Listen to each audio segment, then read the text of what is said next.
Hello, friends, and welcome to Weekly Witness, Texas Impact's weekly podcast designed to help mainstream Texans of faith understand the legislative process and to help you engage with public policy in the great state of Texas. My name is Scott Atnip, your host and Texas Impact's Director of Public Witness, and as we prepare to head into the Labor Day weekend, many of us thought the special session would be over, mostly because they said they hoped it would be over by now. But alas, the work continues as the House and Senate couldn't complete what they view as priorities before the weekend. I say what they view as priorities because I'm not sure many people would view what we've seen on the floor over the last few days as priorities for the state of Texas. We have real problems facing our communities.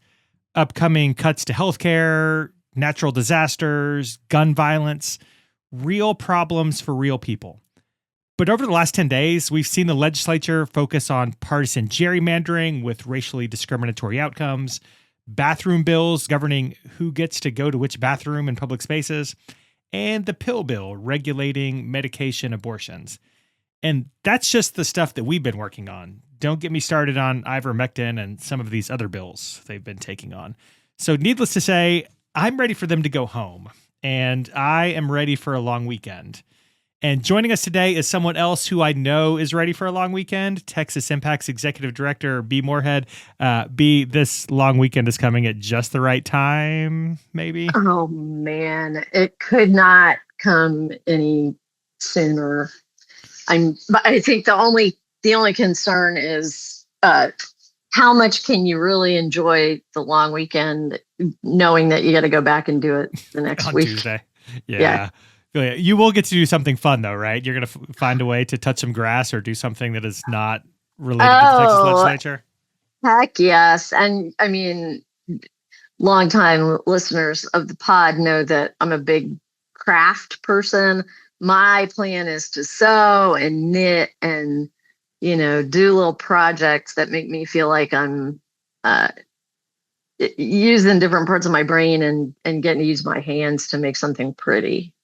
Love that. I'll be engaged in some sports ball activities. I know this isn't going to be very interesting to you, but Texas Ohio State football this weekend. Yeah, I was going to say there's some sort of sporting event I heard.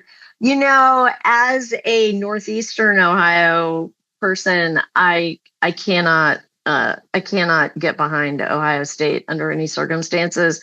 So this is not a problem for me. Got it. Okay. Well, I'm glad we're on the same page there as, fellow University of Texas alums. Also, tonight, I don't know if anybody here follows the North Texas Community College women's soccer team, but one of my former players is playing in Lufkin tonight. So I'm going to go watch her. So I'm really excited. You know what? I don't follow that soccer team, but I do follow the Scott Atnip Alumni Association because you have influenced the lives of so many people, and especially young people who are now becoming, leaders in communities. It's really exciting. People should know that about you. Watch the picture. We're gonna, if anybody wants to see some good junior college, community college soccer action, we'll be in Lufkin tonight. So invite all your friends. Anyway, yeah. So weekend plans, but the legislature's not done, which does make me sad. First question for today, I think everybody wants to know the answer to: are they ever going to go home? Do we feel like we're getting close? Yeah, we think they are going to, and actually, the reason that anyone could kind of think probably that they're going to is because, with people retiring, as is usually the case between legislative sessions, and Senator Birdwell, who has been a fairly long-serving, staunch conservative, but super principled guy, is retiring after this current Senate term. And he made a speech on Wednesday in the Senate that was a speech that you would normally expect on sine die. It was a farewell speech. It was his big, this is the last time I'm going to be speaking in this microphone on this floor. And he said, Lieutenant Governor said, we wouldn't normally do this until sine die, but Senator Birdwell won't be here Tuesday and Wednesday of next week. And we just thought it was a good idea. And everyone at the Capitol is like, so they're going to sign it done. So yeah, right. So, I mean, yeah, I'm confident they're going to be gone pretty quick. Plus, they have to be done by September 14th, which at one point we were all like, I don't know, they won't last that long. And now everybody's like, glad we have that backstop. Yeah, and so to be clear, like if they were working on important priorities, I think we'd all be all in on them staying for as long as they wanted. That doesn't seem to be the case over the course of the last couple of days. The first special session, which ended on, refresh my memory, like August 15th, around then, is a distant, misted memory. Back when they were working on, they were talking about the floods, and the Democrats broke the quorum, and then they kept having hearings about floods anyway, and all of that stuff. That's all way past us now, and they are blowing through stuff. The flood stuff is real. They really have passed several bills that would address emergency management and disaster response a little bit. We are heartened that what we've heard from the members is this won't be the end of that story, that they understand, at least the members of those committees understand, this really is not a one-off. They need to have a more robust, long conversation about, in the future, how is Texas planning to respond to the increasing prevalence of disasters, we would say climate induced, even for folks who have a hard time, with that sticking in their craw. It is definitely the case that they are weather induced. And so I'm very hopeful that over the next couple of years, this interim, and I would venture the one after that too, that we'll have the opportunity to really dig in with legislators and other stakeholders. And, Texas has a wealth of really important meteorological and scientific expertise. And we'll be able to really have some good conversations about what are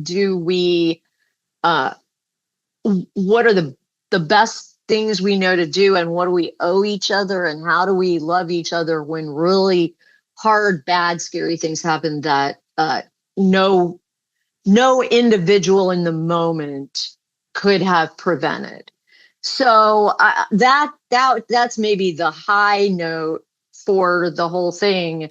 And maybe listeners who were looking for the good news, like, that's it. So you just tune out now if you want to hear the rest of what I have to say. And I think we've talked.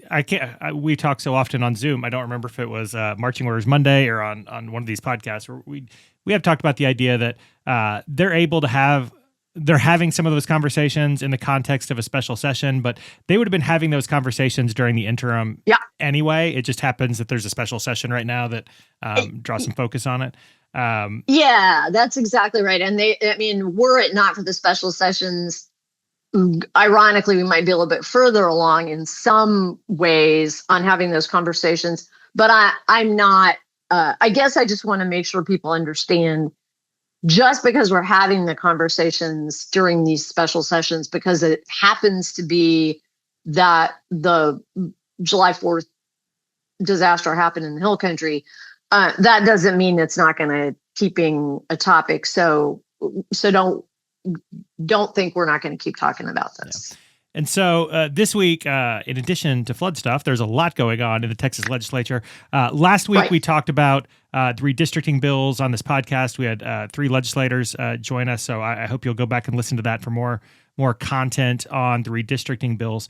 That said, they are racially discriminatory, and this week we're talking about 2 other bills that have provisions that could be perceived as Texans policing other Texans. I feel like that redistricting kind of put like a tinge of angst into the air, I guess, during the legislative process. And this week, having Senate Bill 8 and House Bill 7 both come forward, I know you're interested in this idea of Texans policing other Texans that we see in both of those bills, right? Yeah. And I mean, I guess redistricting put a tinge of angst into the legislative process the way that a house fire makes it a little stuffy. I mean, I'll own my understatement. Yeah. Yeah. But so you and I talked about this, and, I will own, I did kind of go down a rabbit hole as I was trying to make sense in my own mind of what is going on in this legislative moment. I mean, I think one of the things that I have been saying, and I've heard other people have been saying to me, and I've heard the conversation keeps coming back to, what is going on? What is even happening here? And I know for listeners and for Texans and Americans, I mean, there's a lot of people who are asking that question nationally as well. And there's, it's not lost on us that some of what's going on nationally, Texas is, if not the author of, although in a couple of cases, I think kind of are the author of them, but we're certainly fanning the flames. So what's going on in Texas is directly responsible for, in many ways, for what's going on in the United States and by extension, what's going on in the world.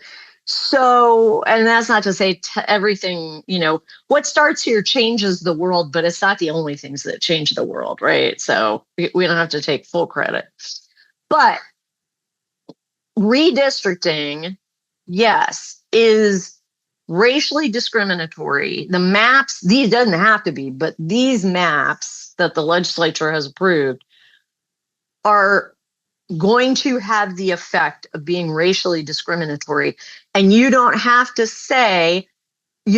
call legislators racists to say the maps have racially discriminatory effect. It doesn't mean that every single legislator who voted for the maps is racist.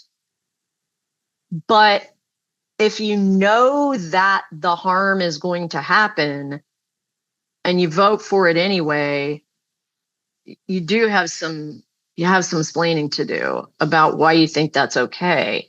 And we've talked about it. You can find all the charts and graphs in our Substack. And so we don't have to dig too much into all the nuts and bolts of how they diminish the voting power of minority communities, but it does sort of raise for, I think, a lot of people in Texas and not in Texas,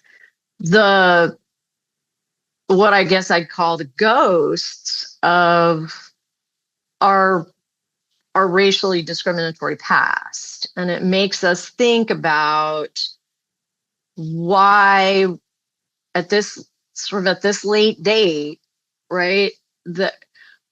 After everything, how can we not get this monkey off our back?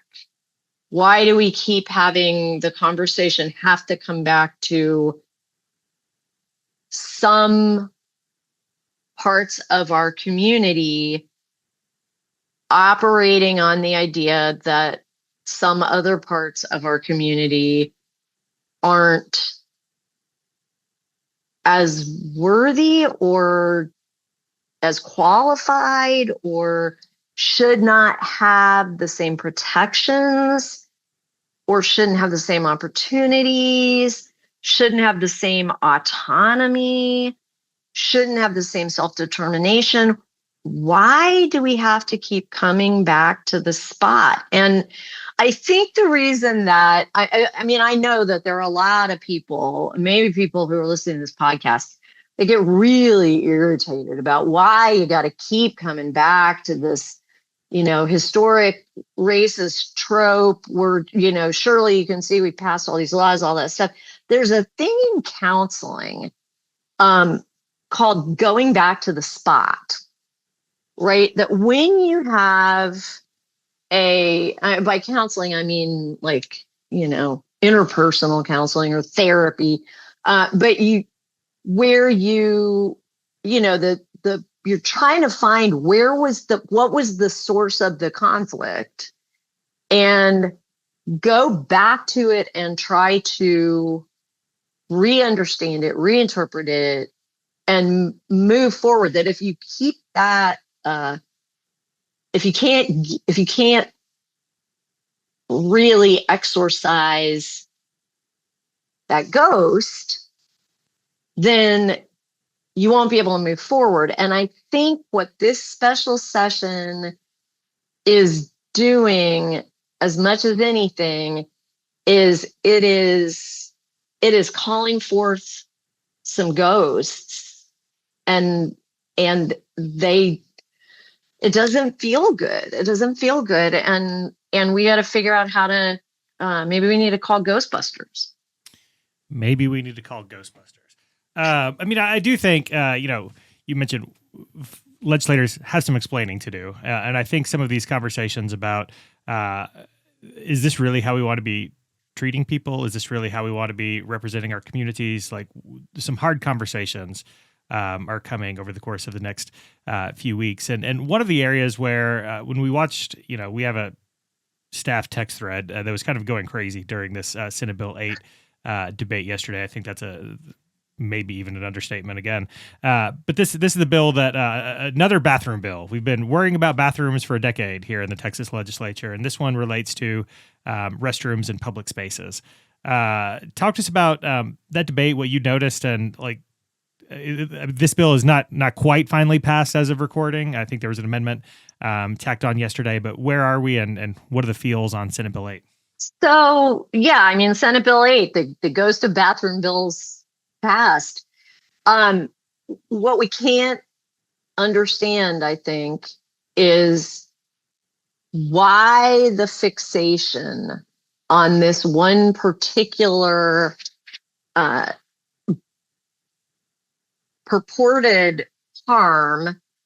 Despite sort of objective evidence that there's not a lot of violence and crime associated with trans people using one bathroom versus another bathroom. There's clearly a lot of psychic discomfort for apparently quite a few Texans who insist that this has to get dealt with.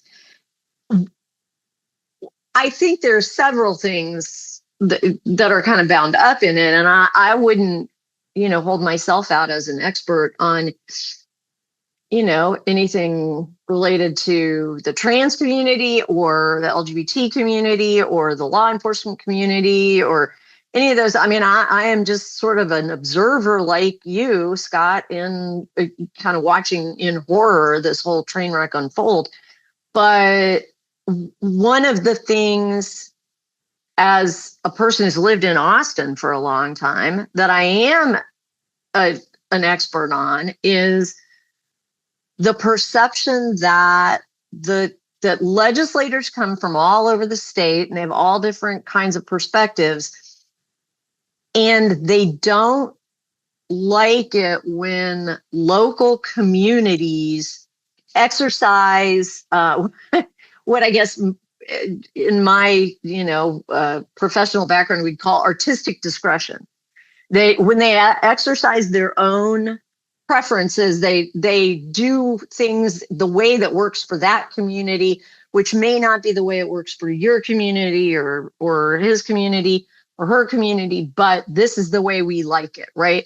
And over time, it used to be, I think people had, it was almost the opposite, where one of the things that made Texas so charming was local kooky communities, people would talk about going on a road trip, and you'd go through all these little towns and cities that were all very different from each other, and the cultures were obviously different, the foods were different. You'd get enchiladas here and kolaches there, and over time we have not centered that love of diversity. Instead, legislators have gotten more and more uptight about all of them need to do it the same way. And, to be fair, that is part of the once upon a time when we said everybody doesn't do it the same way.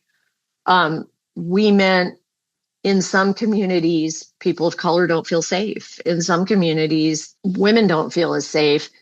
In some communities, the kids don't get as good of an education as they do in others. So it's not like diversity always is great, but the legislative model more and more has been the specific uniformity we want is all communities to have the same standards of behavior, and all communities to affirm the same social norms, like how affirming they might be of the LGBT community, or how much they care how nice people keep their yards, or things like that.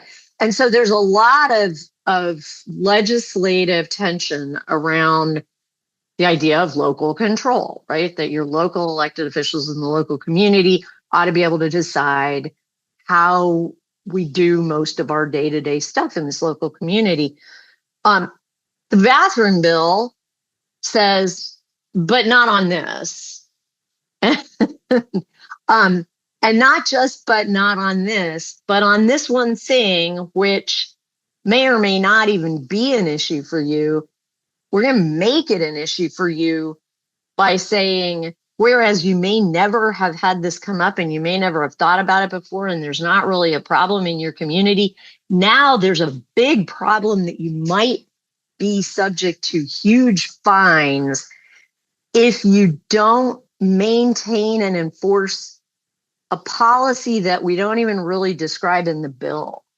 Just, you'll know it when you see it, or more like, somebody who's not happy with you will know it when they see it. Yeah, so much confusion on this bill yesterday, and I'm terrified of the impacts we're going to see, assuming this does get passed. But also a good word for people of faith throughout Texas: reach out to some of your trans friends and family who might be discouraged and hurting these days. Yeah, for sure. That.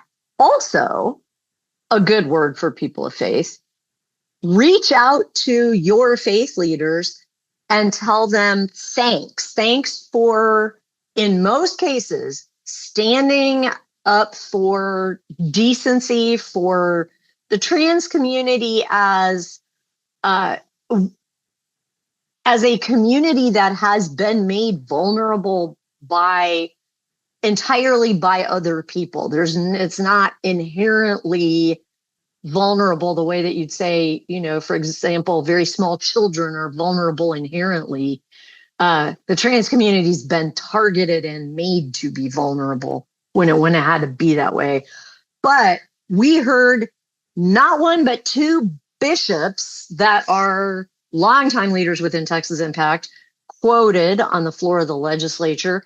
We heard legislator after legislator referring to our framing on the issue around faith, and a really amazing, maybe not amazing, unexpected, because she doesn't talk all the time, but Representative Charlene Ward Johnson, who, my bad, I didn't know that she was the child of a preacher, but she gave a really good explanation of how faith gets used to justify discrimination and violence, and how that stands in opposition to her understanding, which I think generally we would say is also ours. There was definitely a lot of faith talk standing against discrimination on the floor. We won't talk about it, but maybe a little triggering for some other members to hear people referencing Jesus and faith in terms of supporting all of our human siblings. But we'll move on from there. The other big bill yesterday that there is still work to do on, House Bill 7, which is the medication abortion bill. We've talked about it in terms of RFRA on this in the past. The House has passed their version. It's now heading to the Senate. Talk to us about what we should know there. Well, just in terms of the mechanics where we are on that bill, this bill started in the regular session as Senate Bill 2880 and House Bill 5510, I believe was the number. Same authors that it has today. So the Senate author is Senator Hughes, House author is Senator Leach, Representative Leach. Sorry, he can thank me for the promotion later. That same bill, the bones of it, have been following us, again, they've been walking around with us like a ghost all through the regular session and the first special and now the second special. And it seems like they are really intent that something's going to pass here. And that bill just within itself is intended to prevent people in Texas from taking abortion medication unless it is prescribed by a doctor under very tight circumstances, under the circumstances of the Life of the Mother bill. If it's to save the life of the mother or prevent, serious bodily injury. So nominally, that's what it is. It's about abortion pills. And people are making the assumption that the medications we're talking about are mifepristone and misoprostol, which are this 2-pill combination or the 2-drug combination that's used to induce a miscarriage. It's also that combination is used for lots of other things. Those pills are used independent of each other for some other things, some of which have nothing to do with even reproductive health. But the bill is not really a bill just about abortion pills. It's a bill about the way we being, I guess, people in a democracy, divide up responsibility between the branches of government and between the organs of government and civil society. So how we enforce laws, who's allowed to enforce laws, what happens to people if different cast of characters is enforcing the law than others. And the way that the pill bill enforces the ban on mailing, distributing, or administering abortion medication to anyone in the state of Texas is through something called a qui tam lawsuit. And it's spelled QUI. And sometimes, Scott, the bills should come with a pronunciation guide, maybe at the beginning before the definitions, because people have had a lot of trouble with their Latin these days.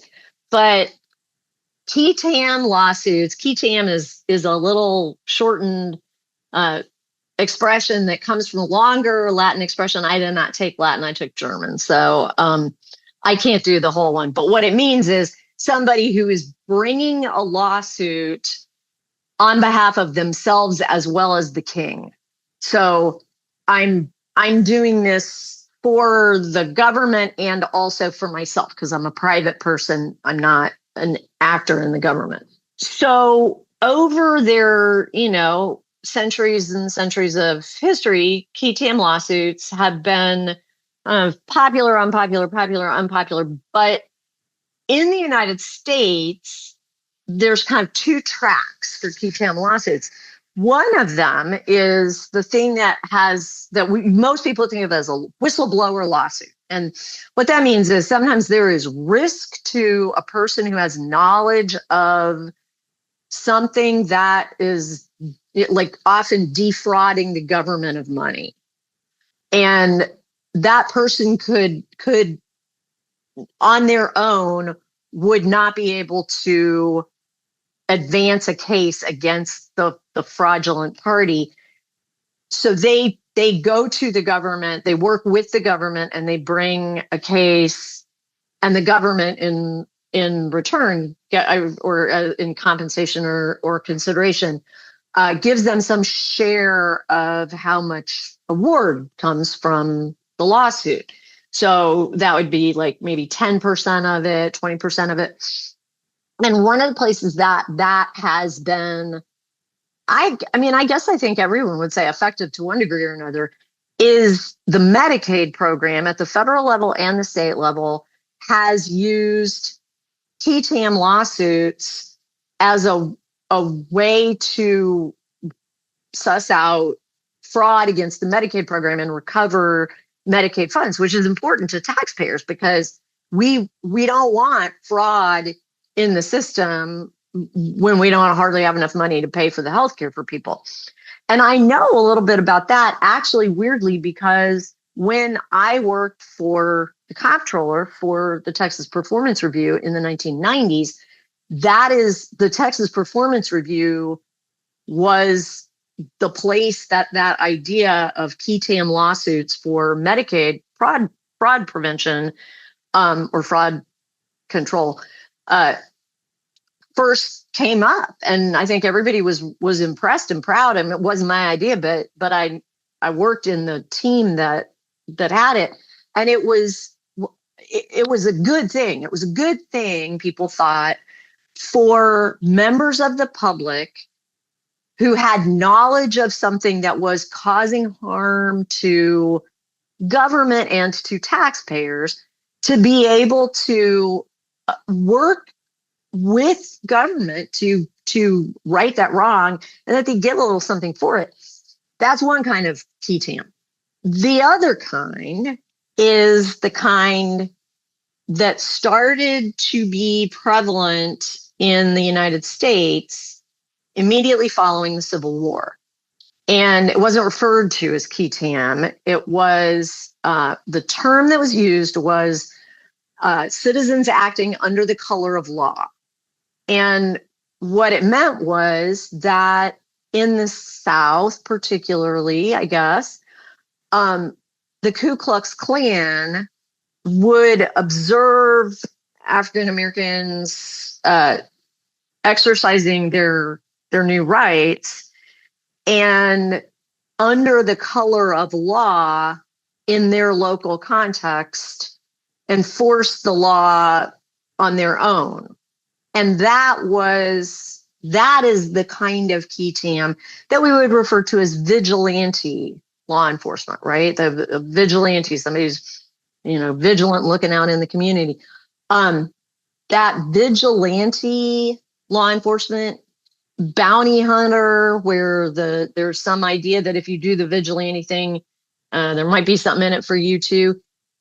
That's the kind of qui tam law enforcement that the abortion pill bill and the bathroom bill both rely on. They both rely on informers, right? Whistleblowers, except that those whistleblowers are not working cooperatively with government to get something for government. It's that they are getting a bounty. They are finding an instance where somebody did something that they weren't supposed to, and then profiting from it. And in the United States, just to go back to the Ku Klux Klan, as a result of those under color of law excesses, Congress passed laws in 1870 and 1871 that are called the Anti-Ku Klux Klan laws, and they were intended to rein that in. And we could talk about how successful that was. But what we're seeing in those two laws, which refer back to the Heartbeat Act, which is the 2021 law that first used this, what we describe as a novel enforcement mechanism.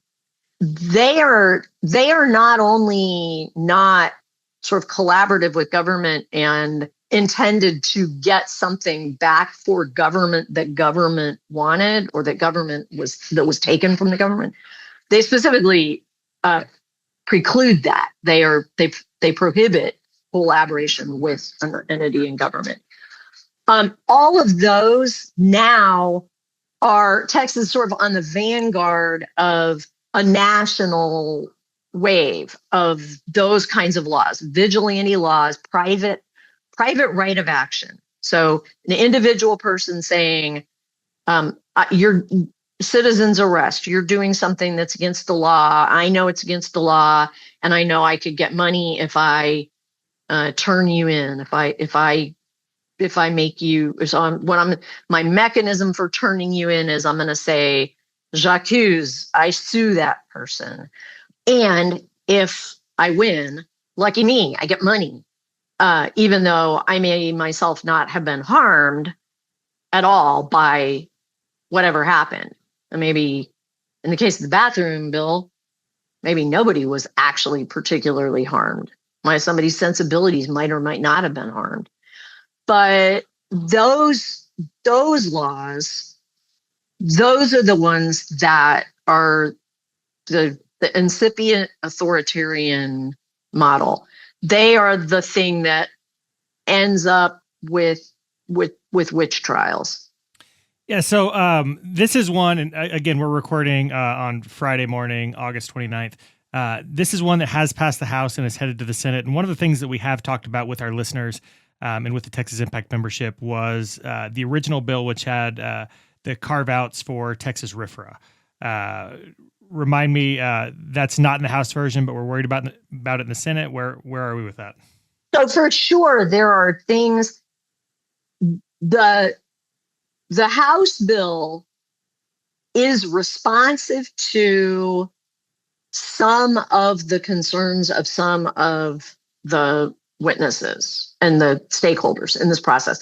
And I do think it's important to bring that up, partly because it should be empowering for people to see if you do the process, right? If you make your case, you make enough noise, you can affect the outcome. And that's very clear here. And the places where the outcome was affected were people people and organizations, including Texas Impact, where we demonstrated that there was a real thing in the bill that really could cause harm to somebody.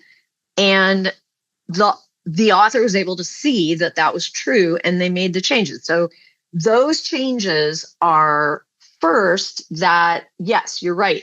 The Texas Religious Freedom Restoration Act in the original bill and still in the Senate version of the bill is rendered not applicable to the bill or the issue. And that is actually the most concerning thing, is the language in the prior versions of the bill and in the Senate bill as it sits ready to be on the Senate floor right now is that the Texas Religious Freedom Restoration Act isn't applicable to any law related to abortion, which is chilling. I mean, what you think about is, so that means you could say not applicable to any law about abortion. You could also say not applicable to any law about immigration, or you make a law that says not applicable to any law about homelessness or education, or just any topic that you wanted to, a big substantive area, and you'd say there's no religious freedom in this. Nobody can claim religious freedom protection here. And that is chilling. That should be chilling for anybody who cares about religious freedom or the United States or democracy or any of that stuff.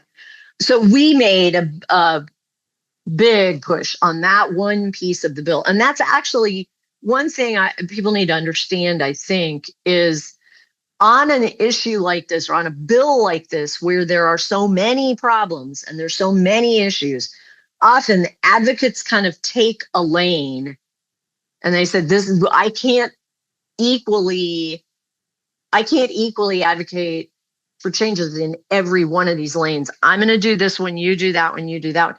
And we said this was the lane for us was you got to get that out of the bill. In the House version, it is not in the bill. That is good. That is very good news. Another thing that we also thought was a huge problem, but we did not work as hard on because we were working on the RIFRA piece, was the potential impact on women who are in abusive relationships where the abuser might use the mechanism of this bill and the that lawsuit, the vigilante lawsuit part, as a tool of coercion or intimidation or real harm. And that part also got softened, although I would say not completely fixed, because as we heard legislators talking about it on the floor, there are workarounds, but you'd have to be working. You wouldn't, the casual abuser maybe wouldn't bother as much, especially because the third thing that got softened, although not nearly enough, was the recovery, the award provision.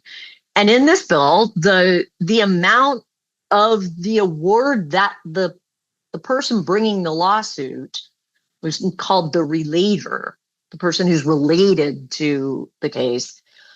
That person gets up to 100. They get a floor, not a ceiling. Sorry, a floor of $100,000, which is, I will just say, to use a technical policy term, that's bonkers. I mean, that's not in any way related to reality.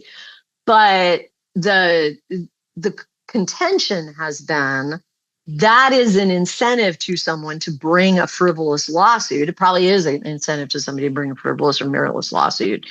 The House substitute, the bill that got passed last night in the House, makes it be that only would you get that award if you are basically related to the fetus. That'd be maybe the fastest way to say it. The woman or the parents of the father or the parents of the mother, somebody who's a blood relative of the fetus. And if you're not, then you would not get the whole $100,000. You would get $10,000. But the part that's not fixed is the award is still $100,000, and the lion's share of it, the 90%, would go to a charitable entity that the relator gets to designate. So what that means in plain English is that somebody who is a prospector, what they call an impact litigator, somebody who's specifically trying to find a way to bring a lawsuit to push on the judicial system and ultimately change laws, change legislation. That person could bring this QTAM lawsuit. They aren't a blood relative of the fetus, so they're not going to get the $100,000 cash money in their pocket, but instead they get some of it, and then they get to say where the rest of the money goes. So they might be able to say, I'm pro-life, so I want the money to go to Texas Right to Life. So even though I myself don't get the money, the cause gets the money. And it seems possible that they might say, well, I don't get the money, and I can't even give it to the company, the Texas Right to Life, or whichever advocacy organization, whatever think tank it is I work for, whatever legal firm it is I work for, that's a 501c3 organization. But my 501c3 organization has a related C4 or, some other configuration. I can give it to them. And then in that way, I'm kind of still getting it sort of as a kickback. So that piece isn't fixed at all. Nevertheless, it is fixed better It is marginally better, and it is specifically responsive to the RFRA problem, which we thought was the most sort of existential problem for the faith community that would be very, very difficult to walk back. So the House bill, better than the Senate bill. To be clear, that is like saying it is better than a poke in the eye with a sharp stick. We oppose it. We oppose the House bill. We oppose it the way it passed out of the House. We oppose it, therefore, the way it's going to the Senate. And we definitely oppose the Senate bill. And we definitely oppose this whole key TAM structure because it is encouraging, not just encouraging people to potentially bear false witness. That is certainly true. It is weaponizing the relationships people have and the way that we expect to be able to relate to each other in civil society as a way to make money if I see you do something wrong, right? Imagine if you said to your kids, what if you said to Austin, Emily's gonna do the dishes, and if you see that she puts one away that isn't thoroughly clean, I'll give you a quarter. How closely is Austin going to watch Emily, and how finely is he going to parse whether that one's really clean or not? He really likes his quarters, so he'd be there with eagle eyes. I would imagine. So I want to just kind of wind this whole thing up, first of all, by saying, so both these bills are bad. The Senate bill 8, the bathroom bill, that bill's passing. That bill has passed. It's going to go back to the Senate. They are either going to concur with the amendment that was added in the House, which that amendment just makes the financial penalty for a local government that doesn't adopt a policy that is not described in the bill. So it's a guessing game. And if the government doesn't adopt it, if they don't guess right, then it makes the penalty 4 times what it was going to have been. Either the Senate will say, sure, fine, more penalties. That sounds great. Or they will say, no, that's crazy. Take that off. Put it back how it was. And the House will say, oh, okay, well, we had to try.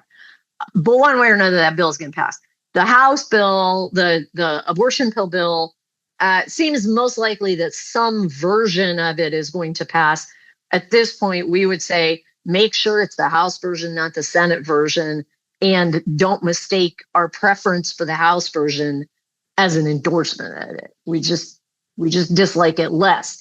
But the way I want to kind of wind this up is to say there was one other thing that happened this week. No, I am not talking about the COVID outbreak in the Texas House of Representatives, nor am I talking about the fact that they chose during the COVID outbreak that is happening in that very chamber to pass in that very chamber a bill that will make ivermectin available to anybody without a prescription in pharmacies in Texas.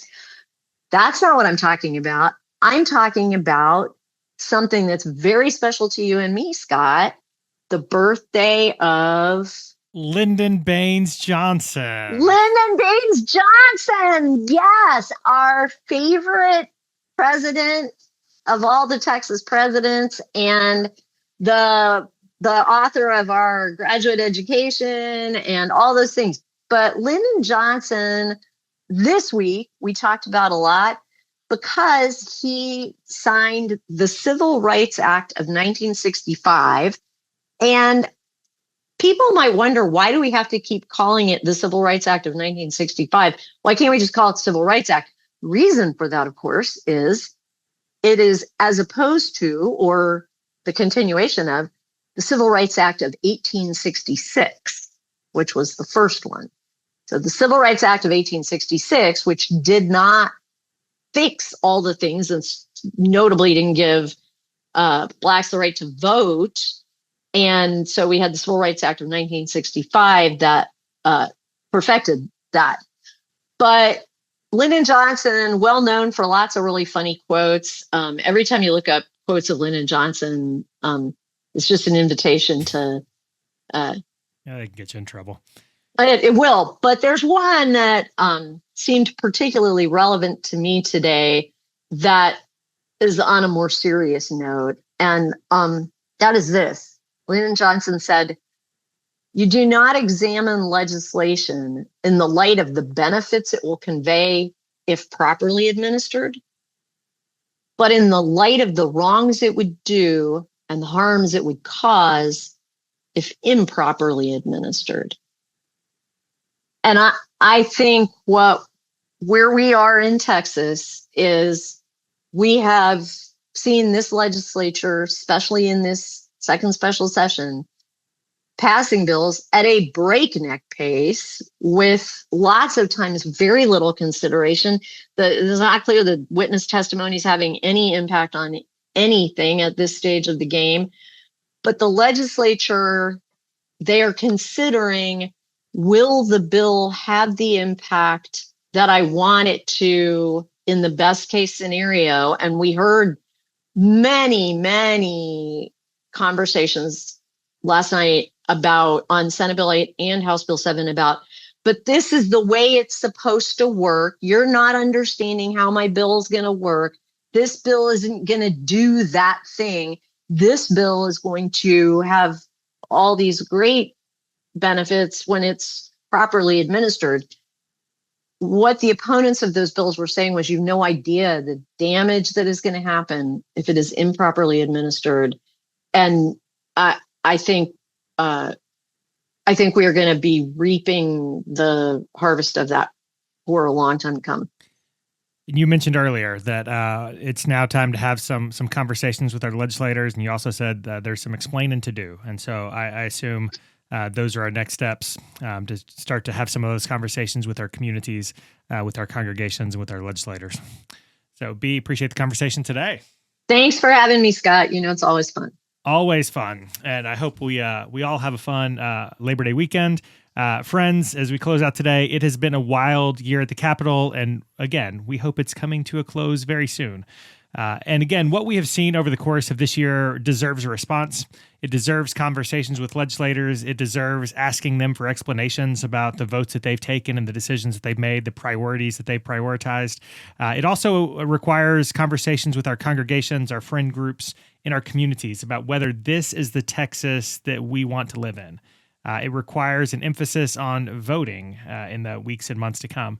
And I hope that we can all spend some time, maybe even this Labor Day weekend, thinking about how we can respond to what's happening in Austin and how Texas Impact can resource that work. We're going to have opportunities that we'll be announcing in the weeks and months to come. We have teams that you can get involved in, so check out the Action Center at texasimpact.org for ways that you can get plugged in. But if you have ideas for us about ways that we can resource your advocacy work, please reach out at scott@texasimpact.org. We've enjoyed walking with you through the multiple sessions on the podcast this year, but we look forward to some interim content coming soon. Again, if you have ideas for that, let us know. As always, we hope you'll take a moment to sign up to be a member of Texas Impact. Your membership supports this podcast and all of the work to engage Texans of faith to advocate for a more just and equitable Texas. So with that, I think it's time we close out this episode. So remember, the world needs Texans of faith active and engaged.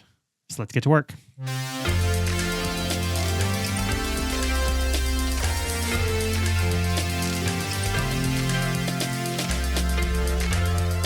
Weekly Witness is hosted by Scott Atnet, engineered and produced by David Fasalo.